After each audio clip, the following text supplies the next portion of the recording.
my style of boxing to me is boxing. So I know I'm popular for the Philly show, but I have no problem teaching a guy to keep his hands up. I got no problem teaching a guy to go get him. I'll give you an example.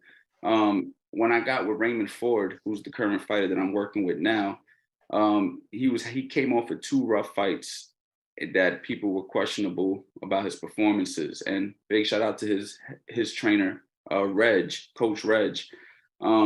He called me up and asked me personally, listen, what do you think about this? What do you think about this? And I told him everything I saw wrong. And then he said, hey, man, can you please help me with this kid? And at first I wasn't going to do it, but then I decided to do it.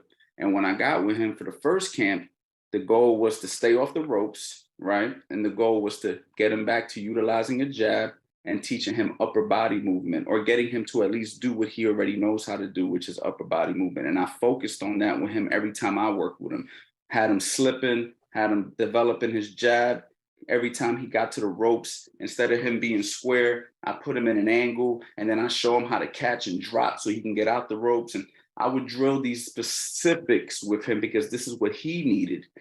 When we got the call that he was going to fight the most recent opponent he had, I took a look at his opponent alongside Coach Reg, and we decided that we're going to make Raymond go right at him, because we realized that this guy felt comfortable going forward only.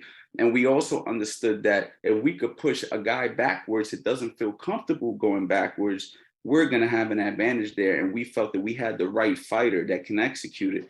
So Raymond went forward. The whole fight was very aggressive.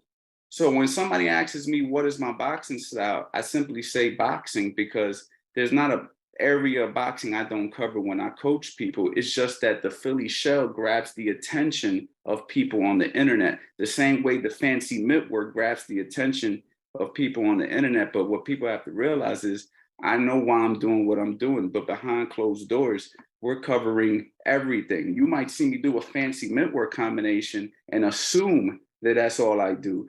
But you might see me teaching the shoulder row and assume that's all I do. And that's fine. The same way people assume that Floyd Mayweather only hit the wits like this or hit the bag like this, but then he goes out and has spectacular performances. I don't think he was having spectacular performances hitting the bag like this and hitting the mitts the way he does. That man made sure he left no stone unturned. So we do the same thing. It's just the internet and reality sometimes is a little bit misconstrued, I guess is the right way to say it. I probably said that word the wrong way, but the truth is you only see what I show you. And so that's what people know me for, but there's much deeper than just the Philly shell or the shoulder roll. Some people may argue that what I teach isn't the Philly shell, right? That that's the shoulder roll, that the Philly shell might add in some cross, and that's fine as well.